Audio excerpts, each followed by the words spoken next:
and welcome to our bulletin tonight. This is KTN Weekend Prime, the point of news. My name is Yvonne Okwara Matole. And my name is John Allen Namu. Interesting topic you've got tonight on Checkpoint, Yvonne. Right, we're taking a look at the African Court, the proposed expansion of its mandate. Who's going to be funding it, and will it provide the justice that we so seek? Yeah. And I think we'll have an interesting perspective today talking about the victims. Where do they fall in all of this? A lot of the discussions are who's given immunity, who's going to face the court, but where is the voice of the victims? And we'll have Esther Oweru from the Human Rights Commission in Kenya. We also have Apollo Mboya, who's the CEO of the Law Society of Kenya, as well as Gunjiri Wambugu, who was there. So we'll be asking him on his perspectives, including that little statement of linking the ICC to terror in the country. So some interesting perspectives, as well as we will be hearing from a gentleman who's known as Donald Dare. We got a video of him. He's a former deputy CEO of LSK, is now the chair of the Pan-African Lawyers Union, and he has some interesting perspectives on successes of the AU so far, particularly in the Kenyan case. Perhaps we shouldn't be so quick to bash the AU for doing nothing, as many have said, as this discussion began. So there might be hypocrisy on both sides with respect to the African Union. Absolutely. Very interesting. Looking forward to that. Of course, you can contribute to that discussion on hashtag Checkpoint. But tonight, our big story is about something that affects hundreds of thousands of Kenyans, and it is a huge problem. The number 3 killer in this country, and that of course is cancer. This week we commemorated, I don't know whether the word should be celebrated when it comes to these things, but we commemorated World Cancer Day. And Mercy Kandie has an absolutely great story, really great insights into what it takes to treat cancer in this country and the lengths to which people go to. It is absolutely shocking. I had a look at the footage myself, as well as her script, beautifully written, and really just gets to the heart of what the problem with cancer is in this country. A waiting list of over 1,000 people at the Kenyatta National Hospital just for cancer diagnosis. It is a serious situation in this country. Of course, the dole that the president gave this week could not have come too soon. Imagine that. Yeah, it was absolutely important. But what I like about the piece is it's taking a look at those who are battling cancer, not just in the urban areas, which we tend to do a lot, but it's taking a look at what it is like to battle cancer in the rural areas of this country as well. And that is a story you don't want to miss. But besides the painful wait and Checkpoint, we also have these top stories lined up for you tonight. Lamu County has no single doctor serving its citizens. No single doctor serving its citizens, as all their doctors tendered in their resignations this week. Hii ugatuzi isipoangaliwa vizuri, mambo ya human resource for health, public health will collapse. Crisis in the health sector as workers threaten to go on strike yet again. And leaders call for investigations into the Mushai murder. Hii waki report pia watuambie majina yale mengine ambayo yalikuwa kwa hii bahasha. We want to recall that report back to the Senate and to Parliament in general. Pressure mounts for the revelation of names in the wacky envelope. And the painful wait, seeking to tame the cancer scourge.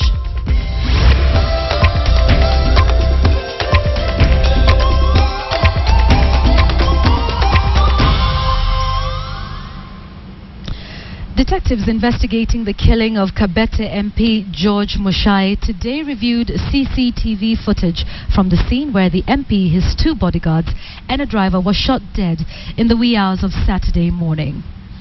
It is emerging that a car carrying the hooded man who shot the 4 had Ugandan registration number plates, and a team of detectives has been dispatched to Uganda to verify ownership of the car. Investigations into the killing began as Jubilee legislators called on detectives to take into account a statement the late Mushai had recorded with police claiming that his life was in danger.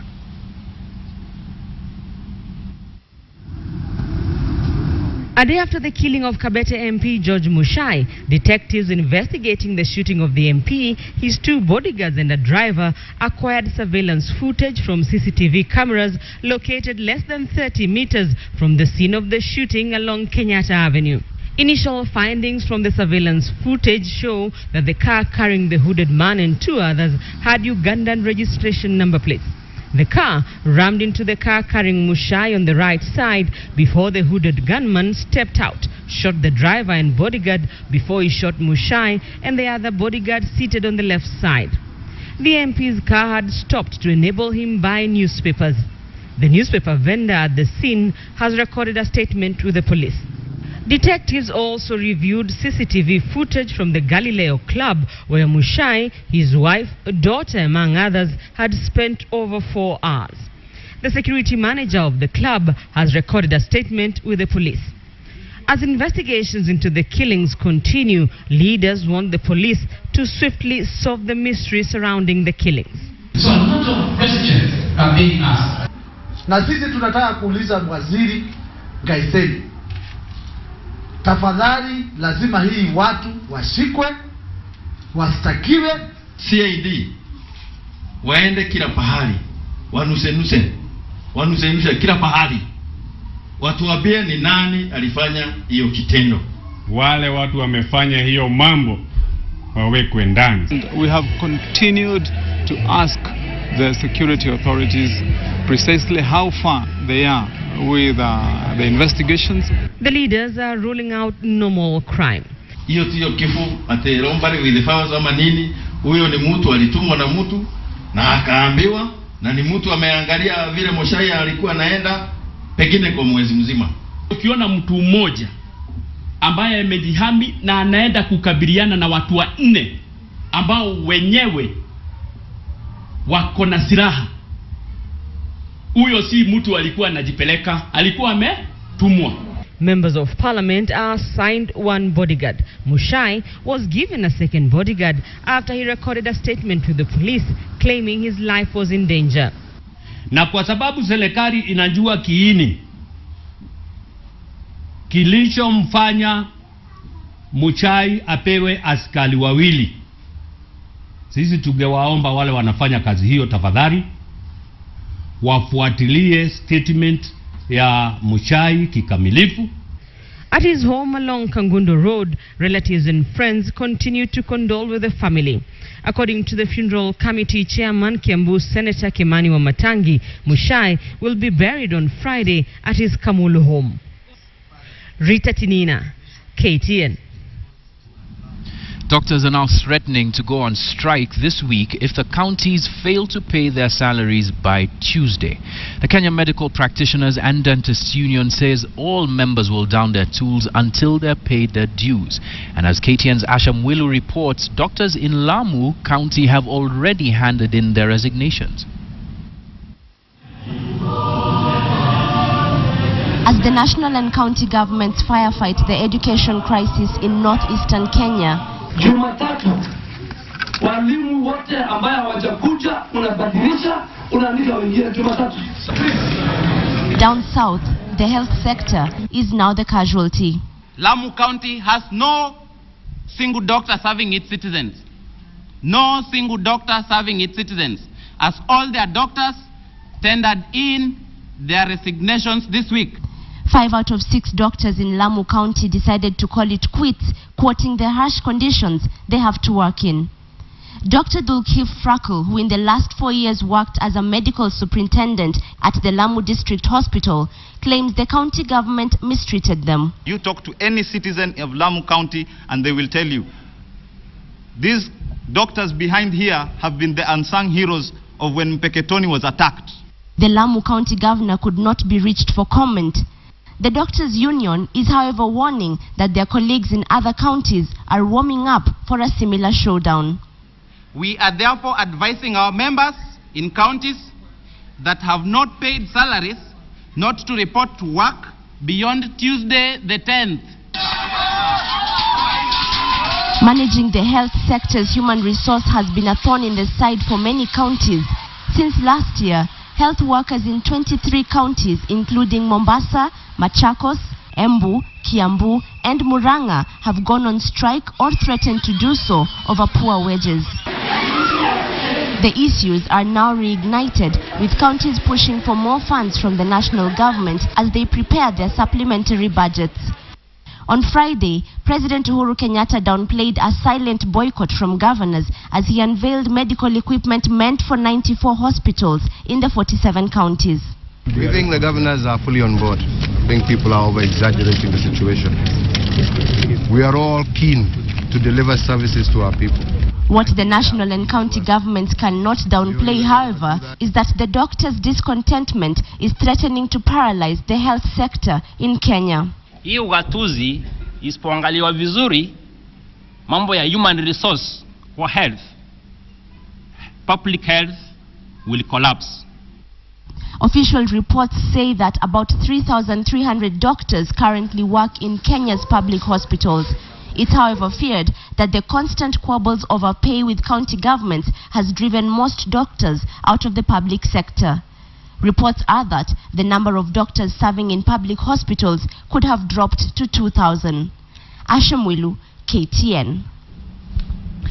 Nandi County Senator Stephen Sang now reveals that Jubilee legislators plan to push for the recall of the Waki report. Sang spoke as KU South MP Jackson Kiptanui called for the revelation of the names in the Waki envelope. All of this comes only days after the ICC Trial Chamber 5 admitted parts of the Waki report on the 2007-2008 post-poll violence against Deputy President William Ruto and Joshua Arap Sang.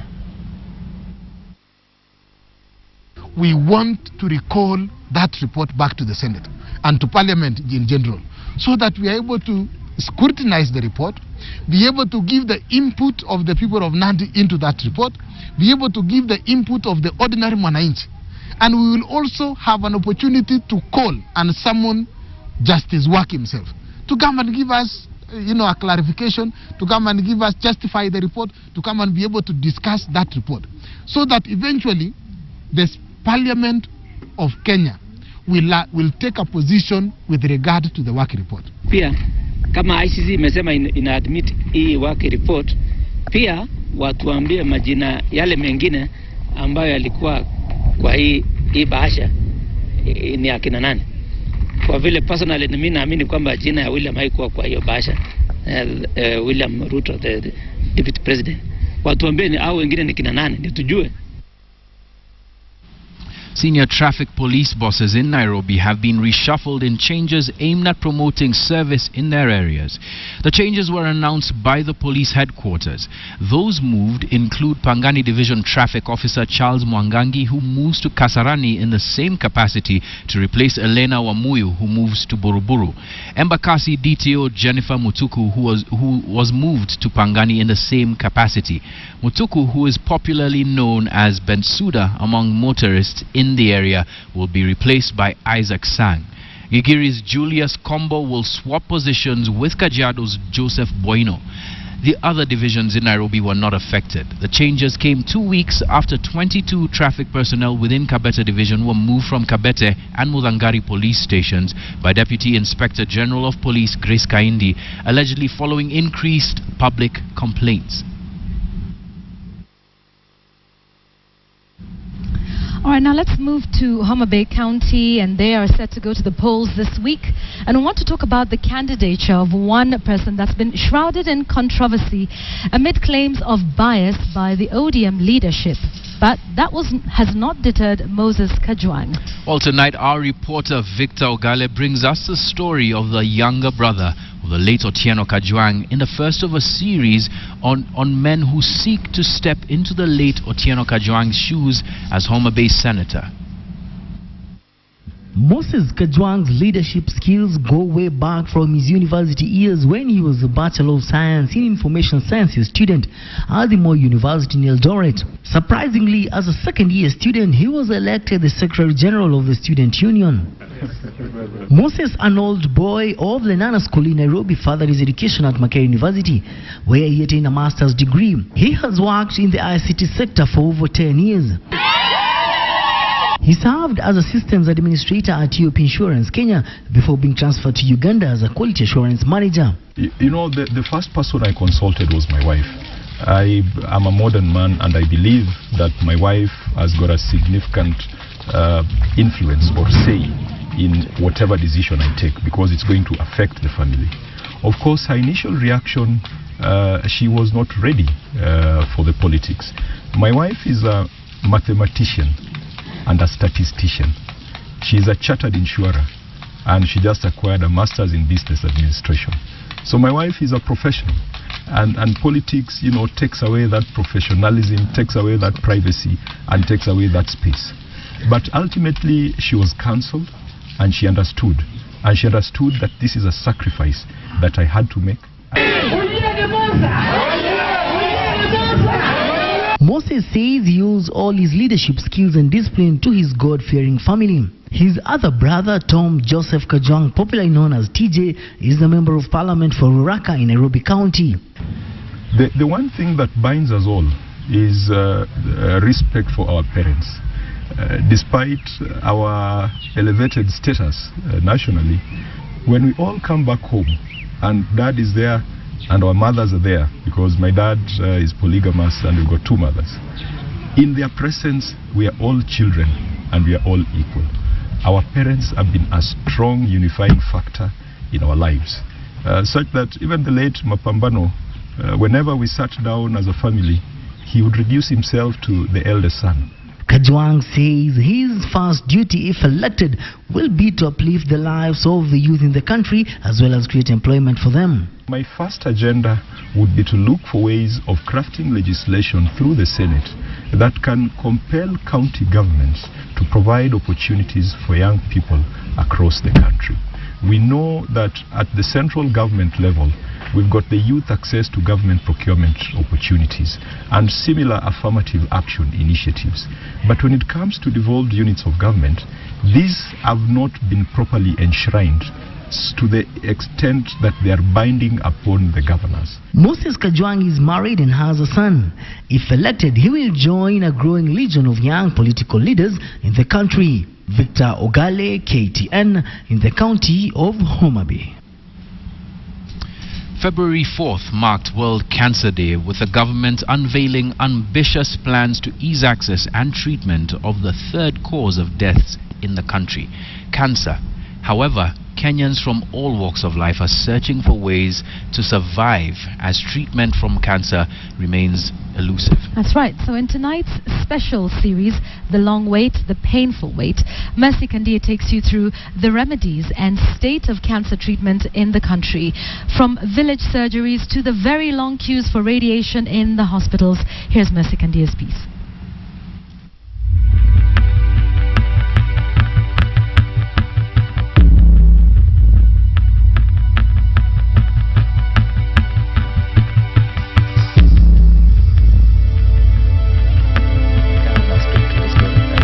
Making his way into Kapiego, the heart of rural Marakwet, 35-year-old Nixon Kemboi wears a grim, determined look on his face, foreshadowing what lies ahead.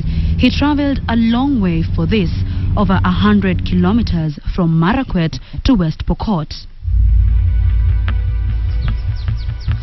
Ahead of his arrival, the setup for what will be his workstation is being finished up. It's his operating theater.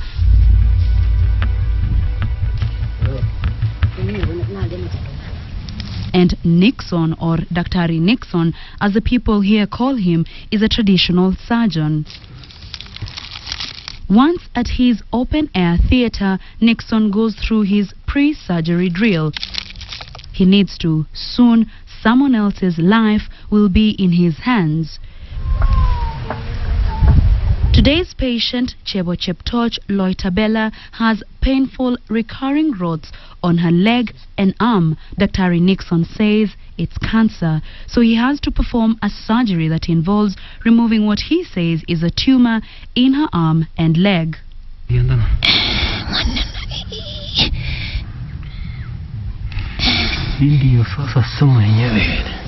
With what few items Nixon received from local hospitals, he prepares Chebo Cheptoch, and the surgery begins.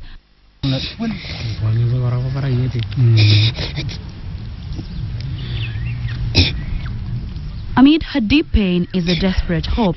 Chebo Cheptoch knows this is her only option of getting better.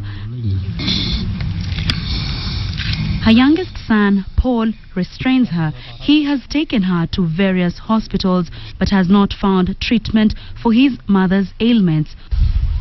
All hope has been placed in Nixon and in his traditional medicine now. Tukakuja kufanyia operation, alafu tuweke dawa ya kienyeji ya nyumbani. Sasa niko na mwaka mingi nimeanza hii kazi tangu 96 mpaka saa hizi bado niko nafanya hii kazi. Villagers gather to witness the surgery. Many here have been operated on before. Hospitals are miles away, but that is not the only issue. Transportation to the facilities and the money to get there is not available, only helping to strengthen their faith in traditional medicine. Yenye inasema damu ni kuna dawa yenye napea ili damu isiende sana, yenye nakunywa, na kuna yenye inawekwa kinonda itoe chafu yote alafu mkuu ikae mzuri. Mwangalia akasema anaweza. So ni hali ninaiamini yeye kama amesema.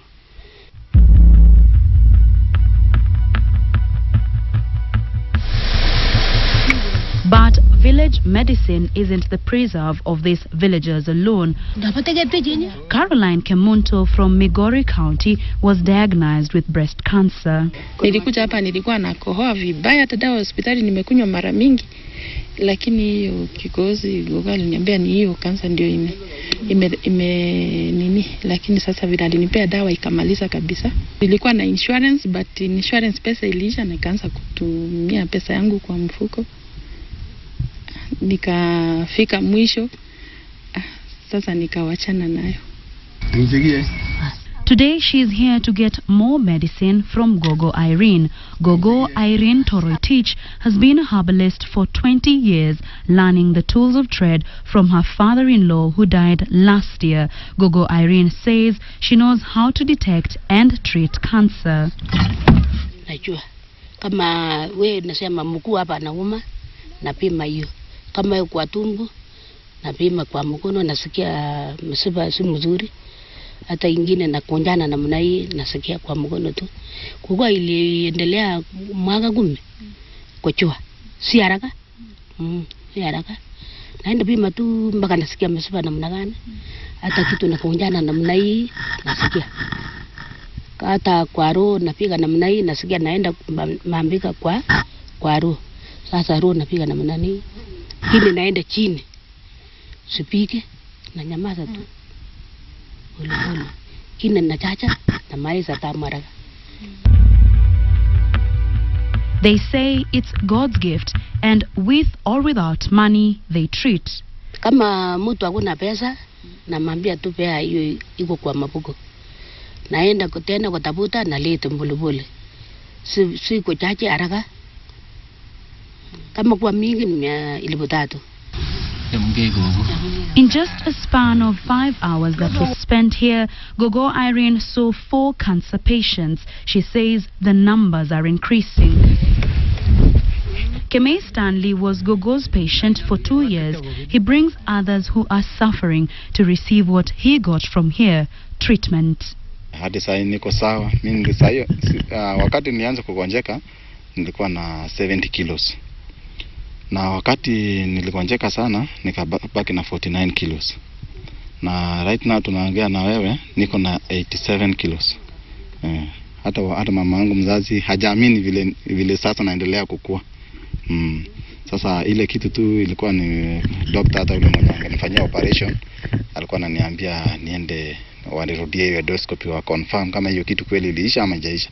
Lakini kulingana na mimi, kwa sababu nilikuwa nikishika hivi nasikilia hata kwa nyama juu, kwa sababu hapa ilikuwa ngumu kama mbao. Sasa sikuwa naifinya niingie ndani, lakini nikisikia sasa nasikia iko sawa kabisa.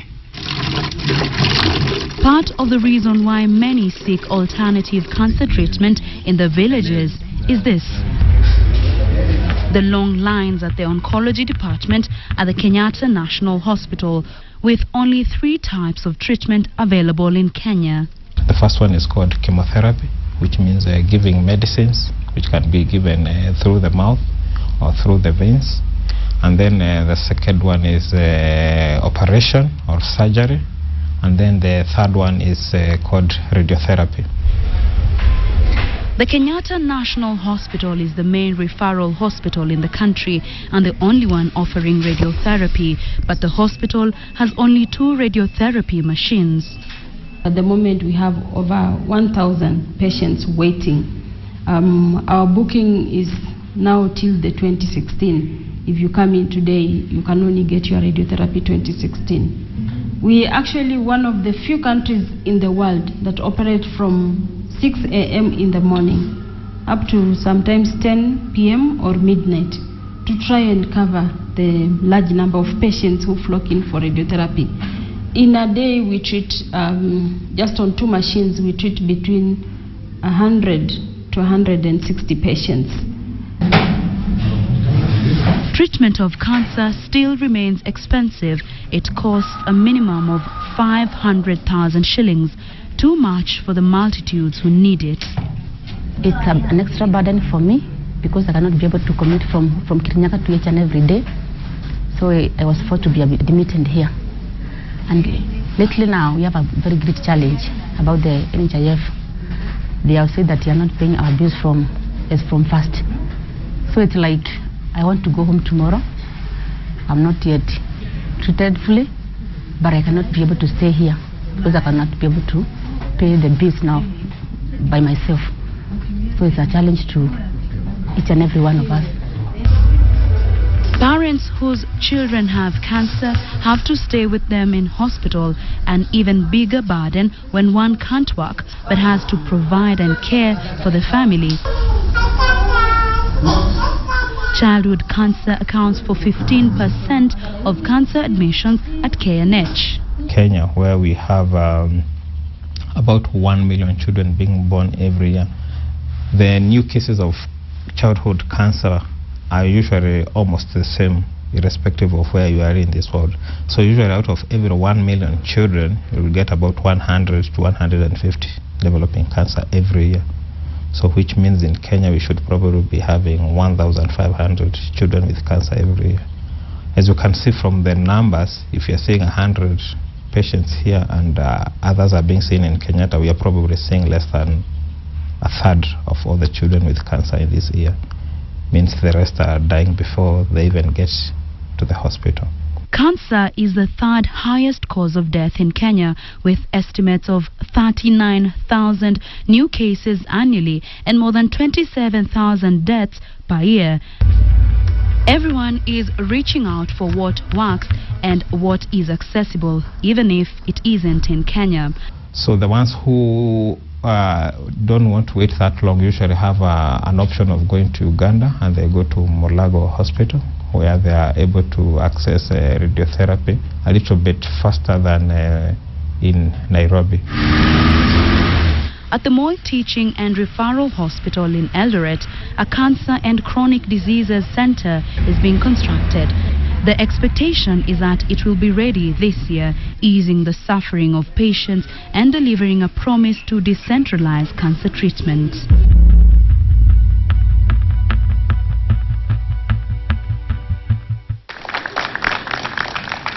This week, President Uhuru Kenyatta launched what he calls the most ambitious drive to resolve health challenges in the country. A 38 billion shilling project that would see every county get a cancer diagnosis center, among other interventions, by May this year. But politics already threatens to stand in the way of this. And diseases like cancer don't wait for politics to be resolved. All counties will have at least one level 4 and one level 5 hospital equipped with theatre, laboratory, renal, intensive care and radiology equipment. Out of the 38 billion, 21 billion is actually cancer treatment machines. Radiology, X-ray machines, mammography, whatever, to make sure that these county hospitals can be equipped and people do not have to travel to Kenyatta National Hospital. If the plan is realized, Chebochep Torch in West Pokot County wouldn't have to go through this. The queues at KNH would be shorter. No one would have to wait for a year to get access to radiotherapy. In the meantime, the old and the young in the city reach out to that which is accessible, and in the villages, their hope lies in this doctors and herbal medicine. Two worlds, two practices, but they both have to wait, the painful wait for better services, affordable medication, clearly showing how fast and swift action is needed to ensure every Kenyan claims their right to access proper health care. Globally, efforts are being made to curb this killer disease, cancer. Here in the country, Kenyans whose loved ones have been affected are desperately seeking for ways to ensure that their loved ones feel much better. This be it modern medicine or traditional medicine. Marcy Kandie for KTN.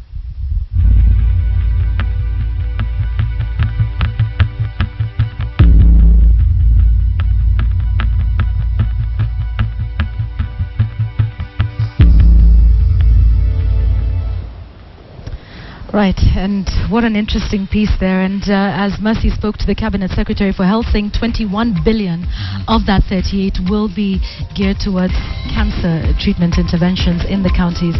An absolutely sad state that people have to go through. Extremely sobering to think of the things that people are going through in this country. Open air surgery, you know, in a day and age where you have the kind of machinery to be able to mitigate the kind of problems that we have with cancer. It's good that the government is stepping in, but the burden in terms of cancer patients in this country is just tremendous. And you know, our support to all of those people who are going through the kind of pain that, you know, cancer takes you through. So let's see what happens by May. As I said, the rollout of that very ambitious program in the health sector, and your feedback on that also is coming in, so keep that coming through. 22155 is our SMS number. If you want to contribute to Mercy Kandie's story tonight, the hashtag is the painful wait. But we want to switch gears from cancer to perhaps another cancer that some say is plaguing this part of the world: impunity. Will the AU Court of Justice be the one that solves that problem? I saw that play on words, by the way. That was very good. Yeah, in terms of the kind of hypocrisy that we're talking about on the continent as regards the African Union Court, on both sides, by the way. That discussion, of course, we'll hope to get some very interesting insights from your panel. Yes, so do join us shortly after the break. The hashtag is Checkpoint. SMS 22155. Would love to hear your views. We'll see you in a short while. Ahead on Checkpoint, the proposed expansion of the mandate of the African Court of Justice. You are watching KTN Weekend Prime.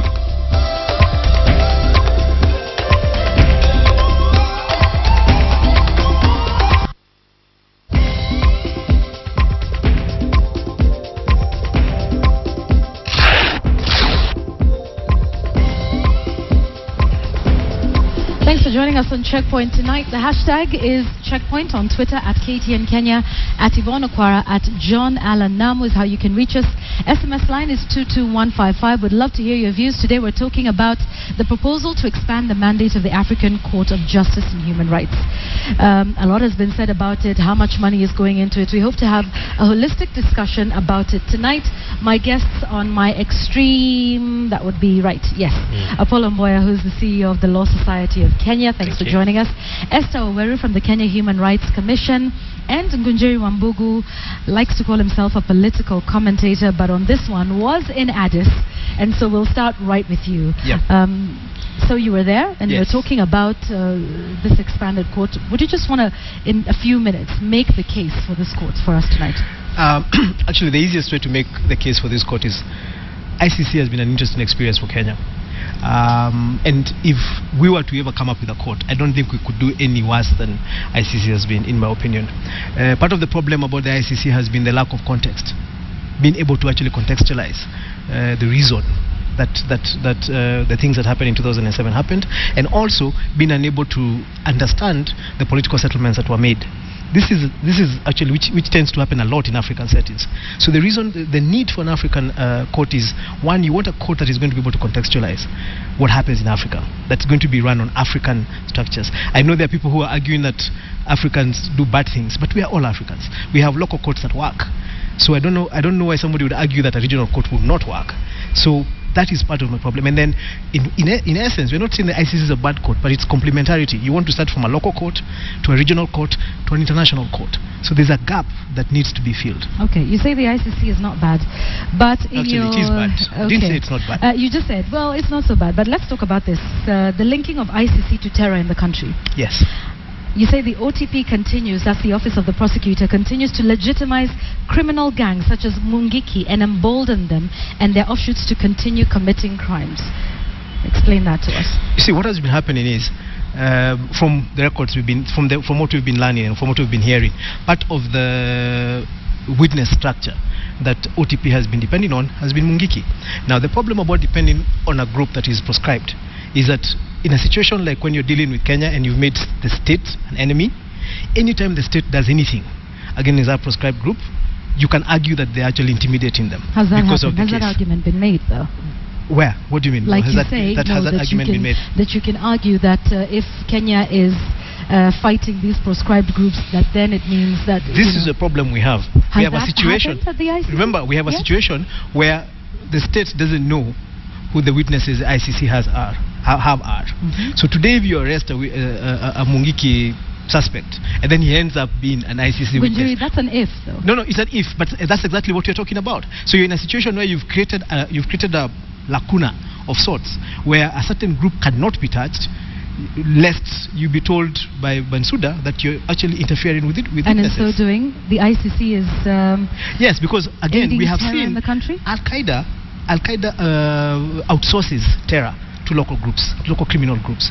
It does that across the world. We've seen them in Boko Haram. We have seen them with ISIS. What stops them from outsourcing terror here? All right, just hold that thought. Esther, do you hear a conversation about the victims in all of this? AU versus ICC, the government, the state being made an enemy at the ICC. Do you hear anything about the victims in this conversation?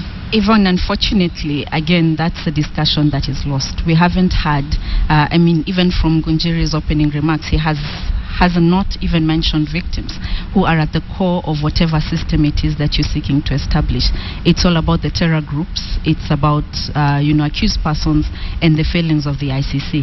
I think, just to latch on to what Ngunjiri is saying, it is, I think for me it's an argument that is lost, that we're actually saying that the ICC is perpetrating terrorism in Kenya, and then to say that Mungiki is untouchable, for me is an argument that is being made about the failure of the state to actually deal with its own processes. I mean, if Kenya cannot deal with Mungiki and then cries foul because there could be or may be witnesses to be used by FATU, I think for me is really an indictment on the state upon its ability to deal with insecurity. All right.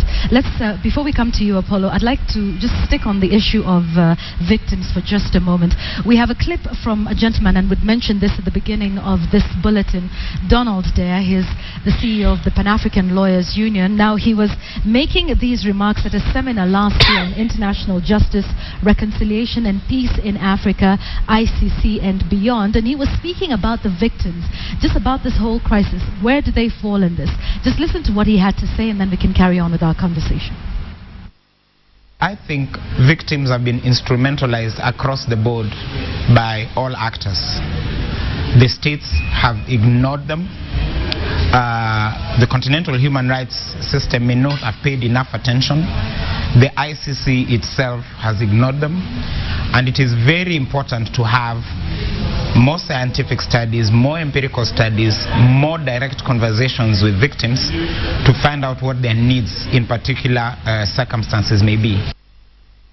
All right, Esther, let's come to you. Do you agree with what Donald had to say in that clip? I agree with Don, primarily on the issue that, for crimes to occur, there have to be victims. It is these victims who are the ones who really need to see justice being done for them, who really need to have guarantees of non-repetition of whatever violations it is that they have suffered. Unfortunately, and I agree with Don, that at the various levels, at the national level, we've totally forgotten about the victims. You only get to hear about, a small group of IDPs, those who are in camps who've been resettled. We have had hardly any discussion around integrated IDPs who continue to, languish in various settlements around the country. We haven't heard about the refugees, the over 1,500 refugees who are in Uganda. There have been no efforts to bring them back to the country. But over and above this, I think it's also the question of, at the regional and at the international level, it's to what extent can we actually, incorporate victims in all the processes. When you look, for instance, at the International Criminal Court, we have two types of victims. You have situation victims, those who are, largely victims from the situation in the Kenyan context, the victims of the post-election violence broadly. And then at the second level, you have victims of the case. So these are victims who have been allowed to participate within a particular case and draw their reparations from that particular instance. That discussion, again, when you bring it back to the local context, even within our own judicial processes, there isn't much attention that is given to the space of victims to actively participate in those proceedings. Even in the case of criminal proceedings, victims are left to the role of being a witness as opposed to actually being seen as a victim and therefore being made, having justice systems that are responsive to their needs. Okay. Yeah, very quick. Something on the victims. Yes. We are the first group, Kenya Citizens Coalition, that has actually done an audit on victims. And 7 years since post-election violence happened, we actually went out, did an audit of what happened to all the victims of post-election violence. Nobody else has ever done it. We found how much money has been spent by the government on victims, how many cases have led to convictions, how many cases went to court, where are the victims right now, and that document where you actually quote that comes from that document that we said 7 years later. So this saying that we have not been talking about victims, we actually made victims our primary discussion. That is where we grew when we went to Addis and went to the ASP in New York. That's where we were coming from. We're saying, look, it's 7 years. This is what has happened. We've got some NGOs telling the world that nothing has happened. And we actually needed to prove that many things are you one of those NGOs not enough, saying nothing but has happened? many things have happened.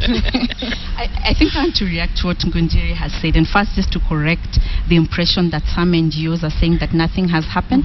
I do not think, I haven't come across any NGO from Kenya that has said that nothing has happened. We have acknowledged that something has been done by government, but it's not conclusive, and therefore there is room to do much more. I just want to react to the report that Ngunjiri mentions, and the fact that he says that over 7 years after the violence, there hasn't been any documentation on victims. And just to correct Ngunjiri, the Kenya Human Rights Commission and ICJ Kenya carried out an extensive mapping of all victims across Kenya. That is an exercise that took over 3 months. When? As compared. When? No, that was in 2011. That was in 2011. Yes. So it's still within the 7-year span that you're talking about. But our mapping exercise was extensive. It was done over a period of more than 4 months. The writing of the report took another 2 months. As compared to Ngunjiri, where he went out for 2 days and came out with a report. That cannot in any way be extensive. 2 months. Right. It's unfortunate that your report says 17th and 18th of November. No.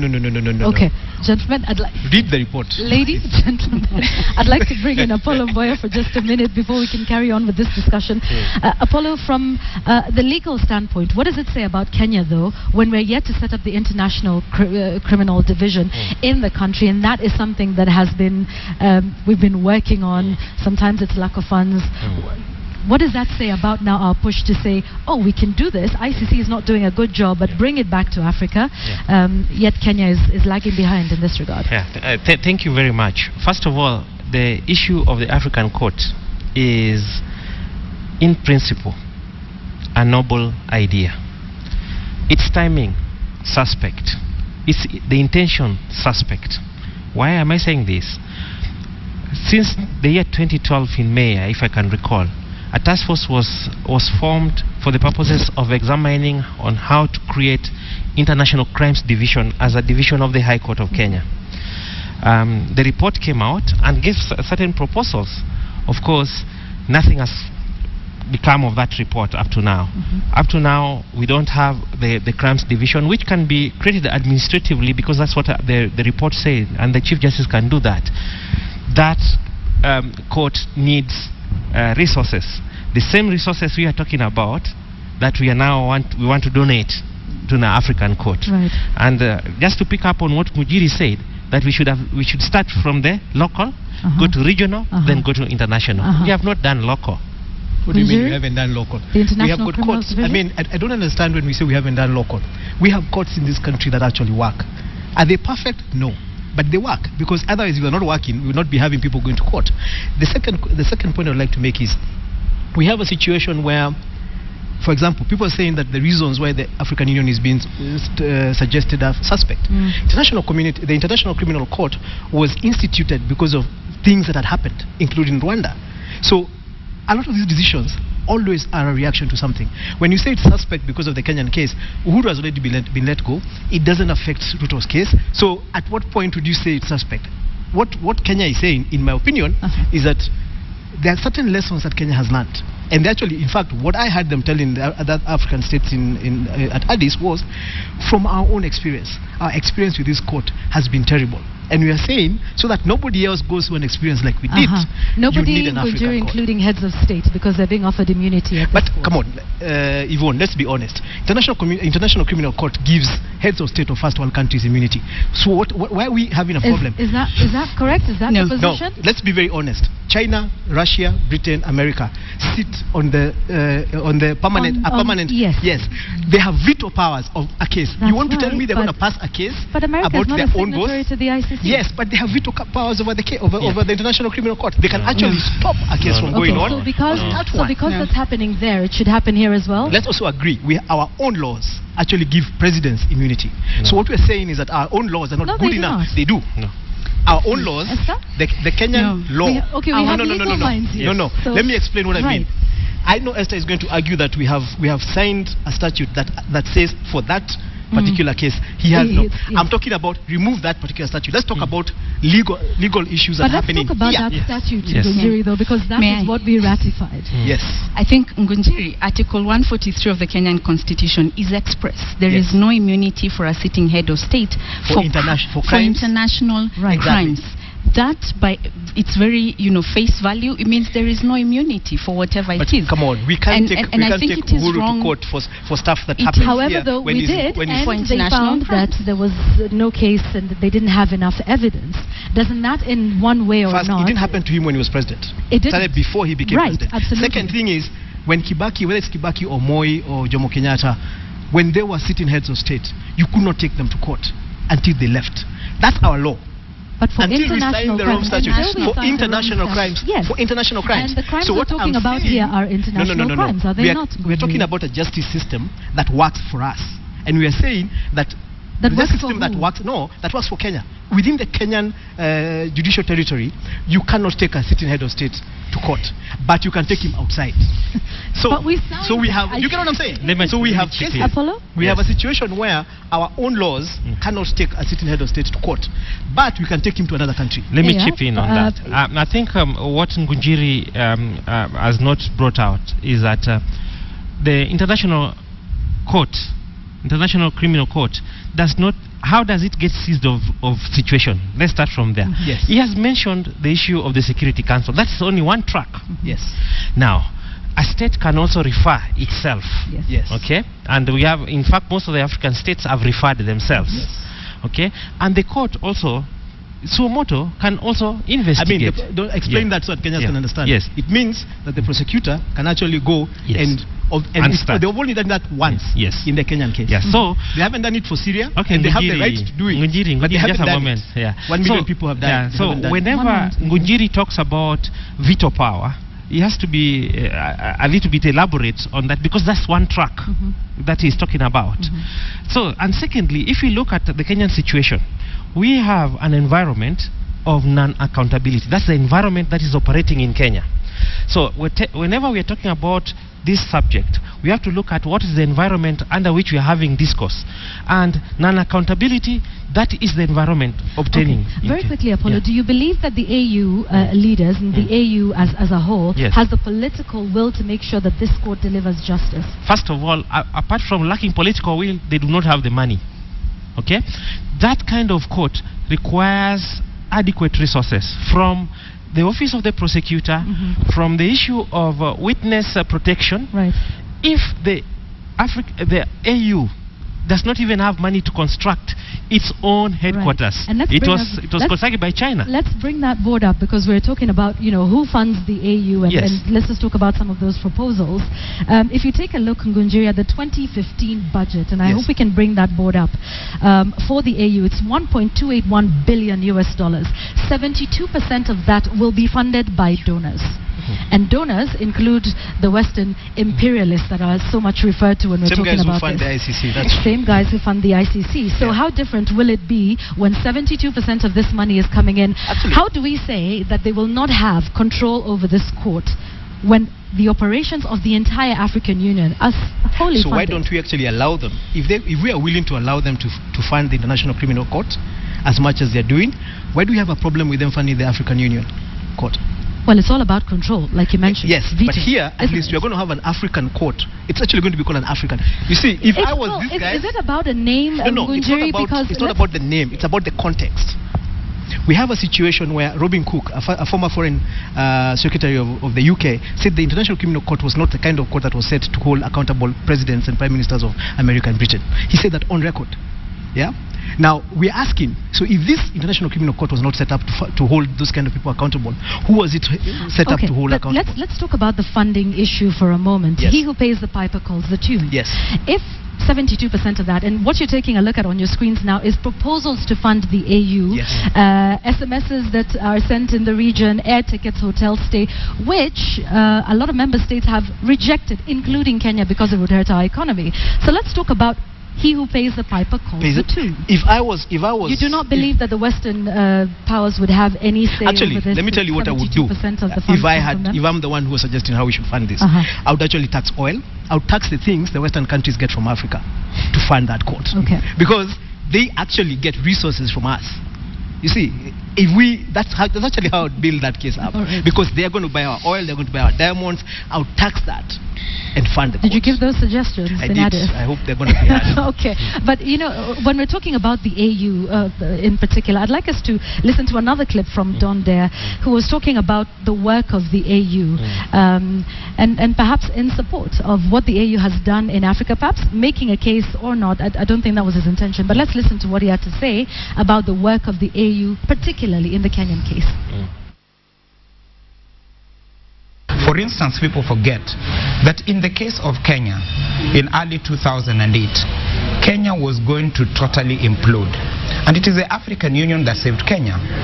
The then chairperson of the African Union Assembly, President John Kufuor of Ghana, flew to Kenya and engaged in shuttle diplomacy between the two sides, the side of President Kibaki and the side of Raila Odinga, who then was the opposition leader. And when he realized that he could not conclude the deal in a short time and he had a country to run, he used his powers under the Constitutive Act of the African Union and under the Peace and Security Council Protocol of the African Union to appoint a panel of eminent Africans to go and pitch shop in Kenya and work until they resolve the problem. So Kofi Annan was appointed by the African Union. He was presenting periodic reports to the African Union. He used the African laws to secure a deal. Another small thing that's forgotten about the Kenya scenario, in terms of cessation of hostilities, disarmament, demobilization and reintegration, and in terms of a political settlement, those are agendas 1, 2 and 3. AU law was used. But much more importantly, in terms of agenda 4, the long-term transitional justice reforms that led to a new constitution, that led to security sector reforms, that led to an accountability mechanism, the famous Waki Commission, that inquired into the electoral system and made recommendations around electoral reform Kriegler.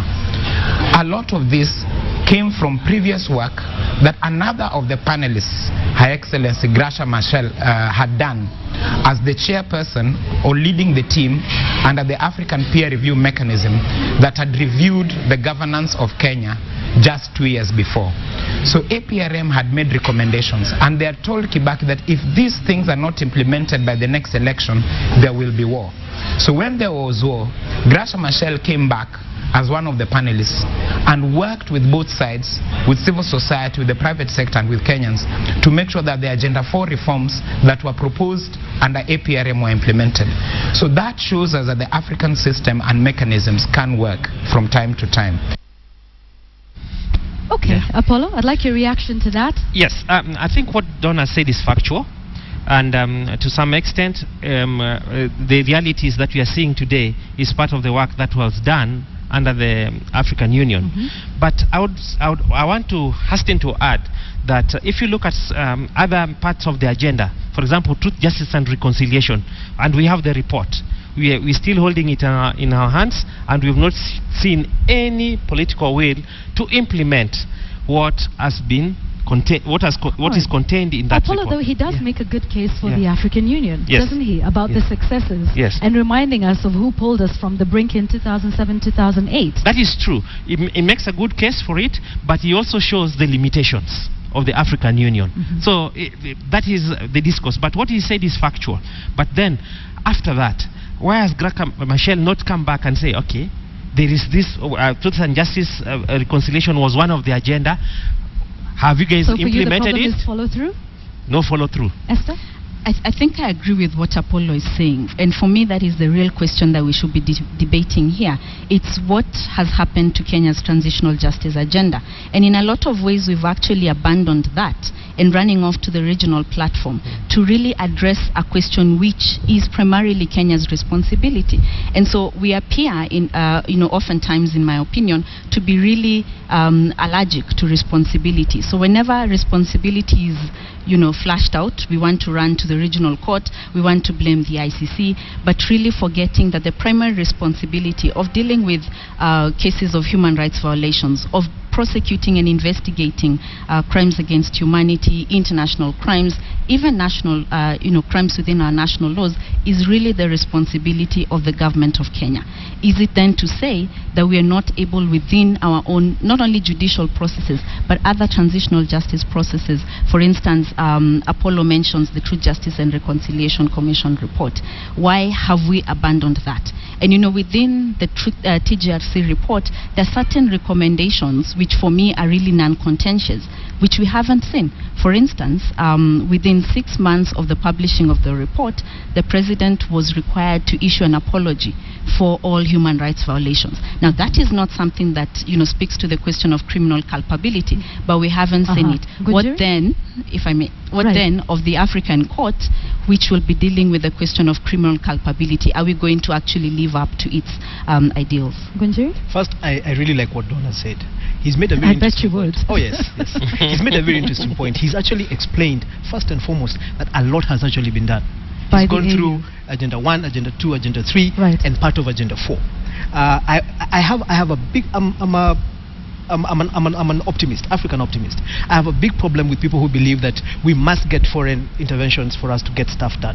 The fact that we're not doing something doesn't mean we can't get it done. You do have foreign interventions at the AU, you realize that, don't you? Yes, but you see, we also have a... funding the AU is a foreign intervention. We're 50 years old.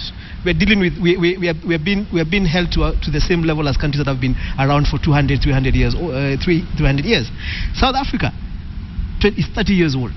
Zimbabwe, where our African Union chairman now comes from, is 30 years old. But you see, we have been held to the same standard with countries that have taken 3 years to actually evolve. Okay, but then just address the issues that they're talking about in terms of transitional justice and things like implementing the TJRC report, because actually, that's where I was coming. Yeah, would have nothing to do with America being independent for 200 years. I'm trying to put context. America has been independent for 239 years. 60 years ago is when black people and women started voting. So in that, I'm not saying, I'm just giving context that different countries take a different amount of time to deal with different things. Great. So how much time do you think it'll take for us to do that, seeing as you're comparing? What I would actually love Apollo and my sister here to do is to get in and help give solutions that we can work with from here, rather than suggest. I mean, I don't know. I hope it's going to happen in my lifetime. Well, that sounds rather hopeful. No, it's not, because you see, what happens is that countries tend to outlast us, and sometimes a situation that looks like it's really massive in our lifetime gets solved in another lifetime, but the state must continue. The most important thing we need to remember is that the state must go on. You're not giving me a time frame. Let's have your closing comments as we go, Apollo. Yes, my closing comments is this. Ngujiri is saying that because other countries have taken long to implement certain things, that we have to wait maybe another century or so. I don't agree with that. If we bring the victims into the debate, then they need justice right now. The last thing I would like to say is this. Whenever these kind of discussions are going on, the messaging that is coming from the government also needs to be pinpoint, right from the people who are messaging every issue. Yeah, I'm not talking about Ngunjiri, but we have people who are running in town here, like somebody called Matsanga, who seems to be speaking for the government. And we wonder, how does a foreigner speak for the government? So messaging is also very key, and how it's delivered and how it's packaged, and the people who deliver it. We would like to see the Attorney General, the high echelons of government, messaging these issues. Okay. Esther? I think for me, three things. First, at the national level, we need to be coherent about what we say about our own transitional justice processes. We need to carry out an intensive and thorough mapping of victims and address their issues at the national level. We also need to implement our Transitional Justice and Reconciliation Commission report. Let's recall the Waki Commission report, because oftentimes we've treated it as though it were a foreign document. It is a state document. Secondly, at the regional level, I think Kenya needs to be serious with its commitments at the regional level. And for me, the first thing, if we're really keen on getting regional mechanisms to work for us, is to get Kenya to actually make a declaration to Article 34.6 of the African, to the Protocol on the African Charter, which would allow individuals to submit, complaints against the government. Okay. At the international level, and I draw this from the statement made by Ambassador Macharia Kamau at the last Assembly of State Parties in New York last December, where he said that Kenya has been and remains to be a strong champion of the ICC. I think we need to move from rhetoric to action and really get Kenya to cooperate with the ICC meaningfully. Okay. All right. Your final comments, if you can, in just 1 minute, and tell us about the amount of support that you're getting. Kenya has signed to it. We have which support? For the AU court. Oh, we keep hearing 11 countries have signed. Have they signed? Well, I won't believe Amina knows what she's talking about. She says they have signed.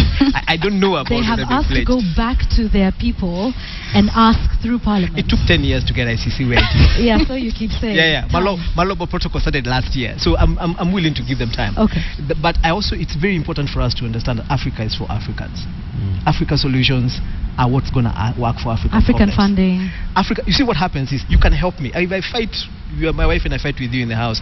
My friends can help me, but the solution to our problem is going to be us. Would they fund what's going to happen in the house? If we are fighting because we have no food, they can say, okay, pesa chakula ndio hii, so you guys start fighting. But the solution is going to be us. Okay. So that's how we're going to solve our problems. And I think we also need to stop having an inferiority complex. We're as good as anybody else. If a law is good enough for Europe, for Britain, for America, it's good enough for us. Esther's looking at him with a look of bewilderment on her face. Thank you for joining us. We have to leave it at that for now, but I thank you so much, Apollo Mboya, Esther Waweru, and Ngunjiri Wambugu, discussing matters AU. We'll be getting to your feedback in just a moment, but with all of that talk, what is the point tonight?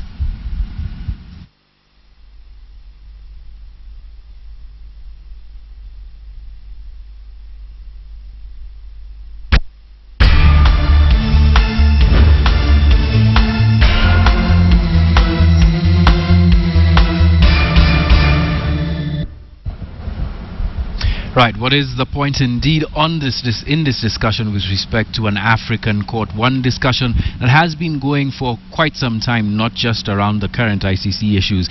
And one interesting point to look at is the conversation around victims. That there's so much weight right now around the debate on immunity of heads of state and how heads of state would approach this court. Sort of puts in perspective and sort of puts in context the amount of weight that's not being put on a conversation around the people who actually suffer from African conflicts, and there are millions of them over the many years in Africa's independent history, and of course before that, but we're talking more recent history.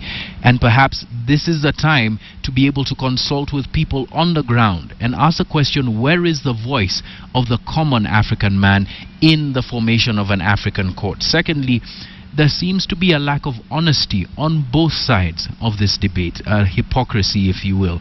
From the proponents of this court, especially in this current drive, they seem to forget that, like was spoken about in this conversation, 72% of the funding for the African Union comes from the same donors to the International Criminal Court and not from African states themselves. If, as they want this court to succeed, then the saying perhaps should hold true: put your money where your mouth is. However, on the other side, there seems to be a disbelief that there actually can be African solutions to African problems. There are very many things that have been said negatively about Africa in the past, and yet Africa has been able to overcome these kinds of problems. And so, in understanding the local context of any conflict that would be brought before the African Union Court, perhaps it would be more in the place of Africans themselves to understand that and to resolve it. And finally, in determining whether we need an African court, perhaps we also need to look ahead, if we do put this court together, at the legacy of this court. And here it requires quite a bit of honesty with respect to what's happened in Africa's past. It may provide prelude to what could happen in the future. Have African leaders played a big role in the current in the conflicts in the past and in the present that we have seen? The answer to that is yes. Should they be excused from facing justice over their roles in committing crimes and perpetrating acts of injustice against the publics? That answer should be no. And if we're honest enough about what has happened in the past, then perhaps we'd be able to approach the subject with a bit more sobriety. But yes, indeed, there can be an African solution to African problems with this court, and that is the point.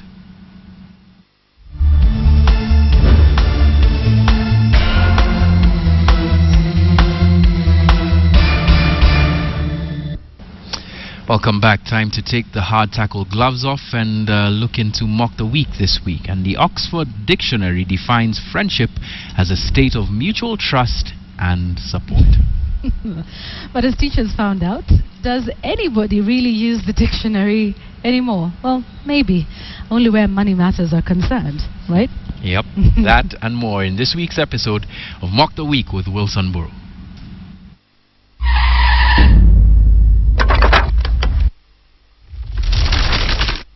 Well, I hope you've had a fantastic day and week. This is Mock the Week. My name is Wilson Burrow, and what a week this has been. And a pretty sad one for a lot of people in Kenya after that devastating hurricane. Hey, Arsenal fans, get it? Hurricane. Benjalet. Kane! Well, he was a hero before. He's the Messiah for Tottenham now.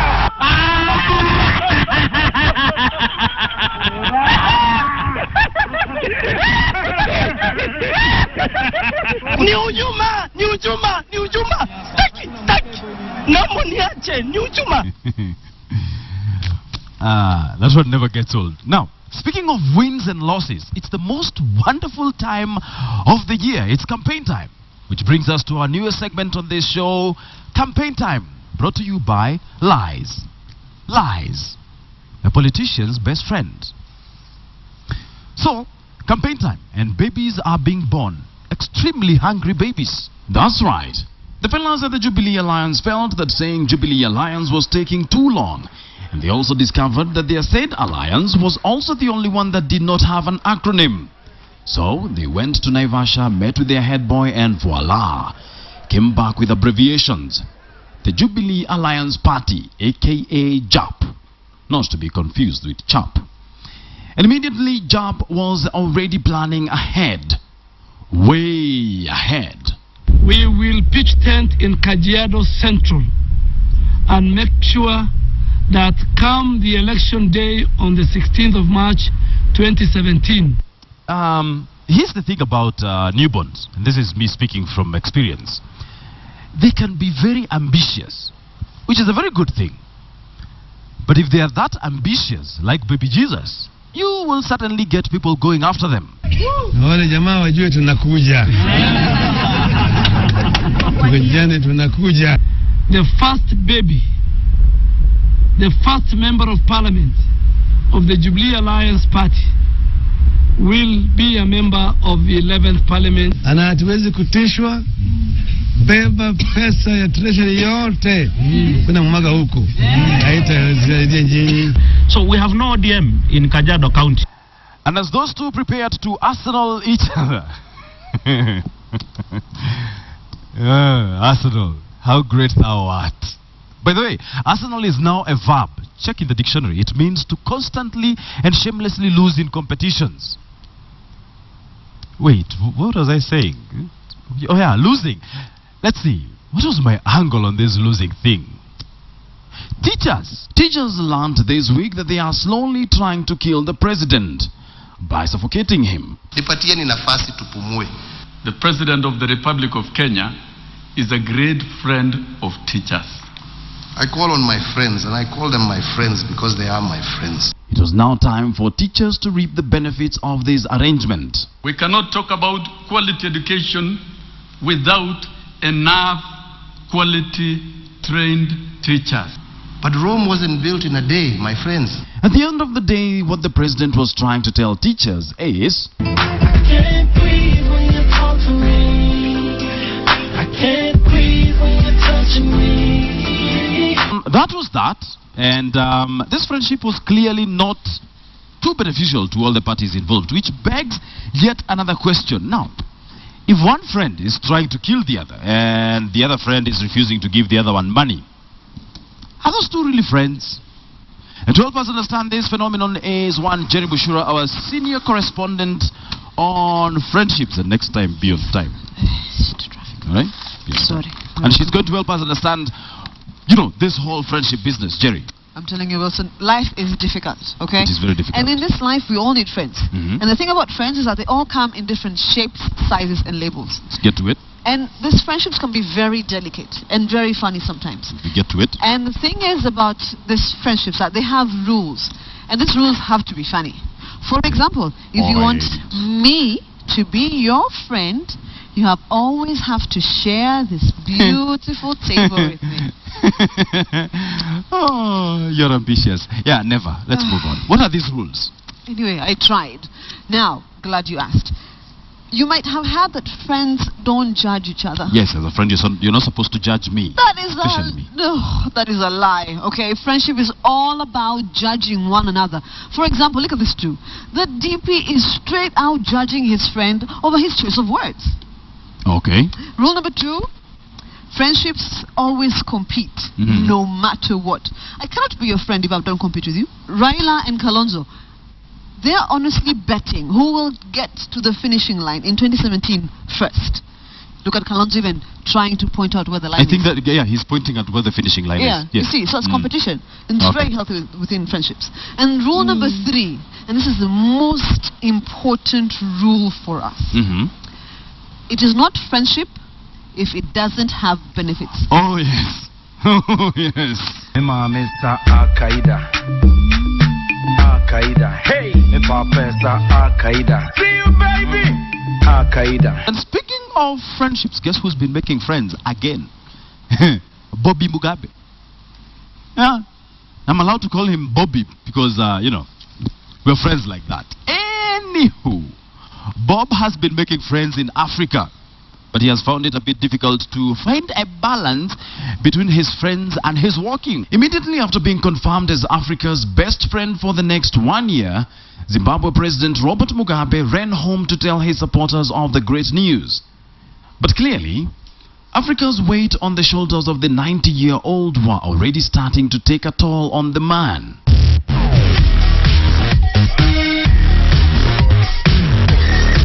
In all fairness though, anybody can trip on a carpet and fall. But how you react afterwards is the most essential thing. And the Zimbabwean government was at hand to give an explanation, saying, quote, President Robert Mugabe did not fall down the steps from a podium.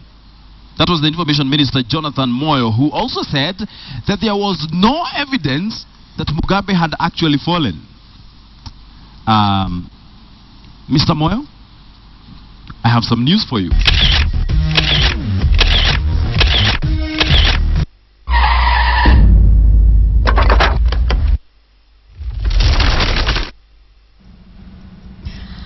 Right, always a cracker. Thank you very much, Wilson Buru. Mock the Week. Do make sure you tune in for another edition of that next Sunday. But it's time to talk sports, and Moses Wahisi is in our sports studio tonight. Moses, the AFCON final is underway, isn't it? What are the scores looking like? The game is still at 0-0, where Ivory Coast is taking Ghana. The last time these two sides met was in 1992, and Ivory Coast had the final laugh then. Let's wait and see how that match will go. We're going to have that and much more at a very short break.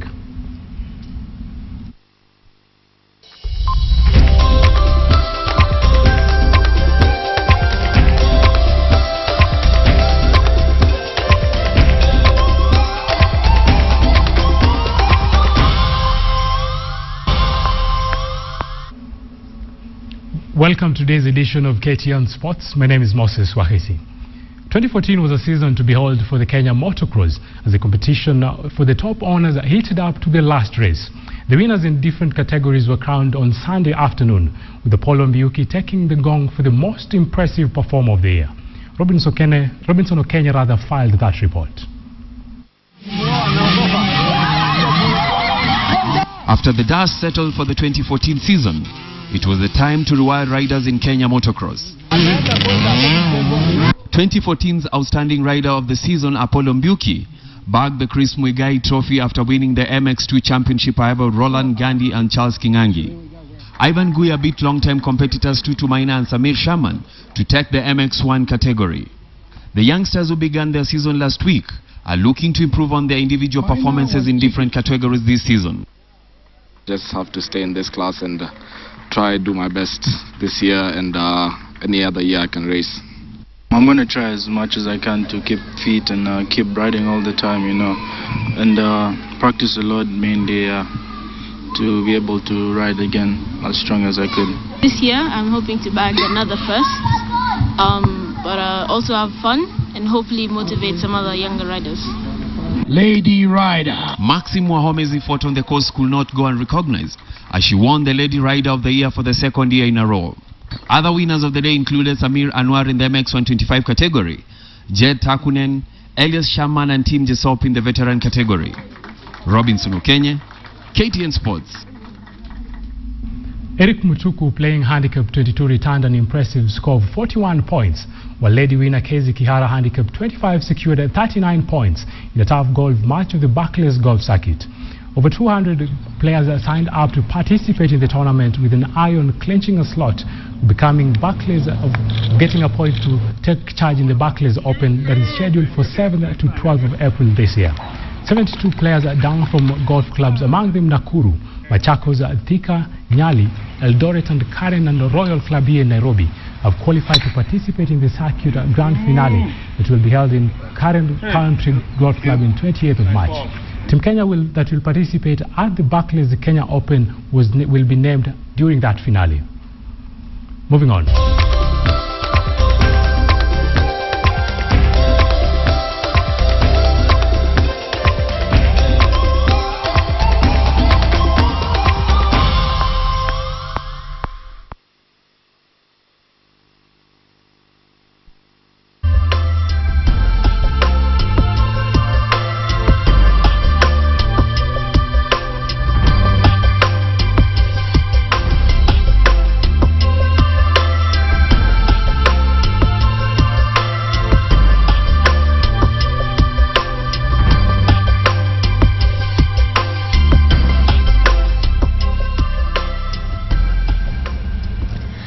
Okay, so we want to wind up our bulletin tonight. Before we get into views on checkpoints, just important to know that we're getting a lot of questions on our SMS feed for the herbalist that was featured in Mercy Kandia's story, Painful Wait.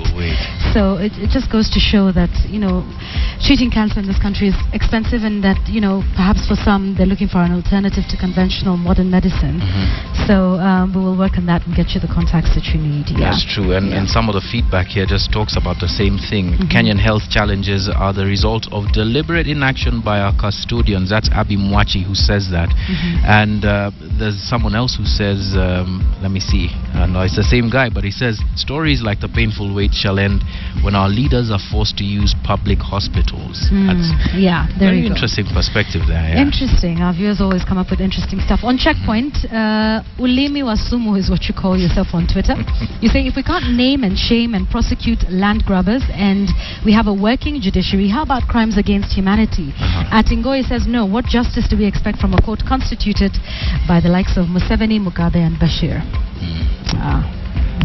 This conversation has been going on for years. I don't know whether we'll be able to conclude it in one bulletin, but obviously that there's people on both sides, but of course also taking into account the history that we have on this continent as concerns resolving injustice in various countries, not just Kenya, but different countries around the continent, and how that will play into the whole narrative around an African court. That's something that we're going to need to have to talk about. Yes, until we come to a point of conclusion. Thank you for your feedback. Thanks for watching our bulletin this weekend. Have a great week ahead. My name is Yvonne Okwara Matole. Our sign language interpreter tonight, William Silla. And I'm John Allen Namu. Good night.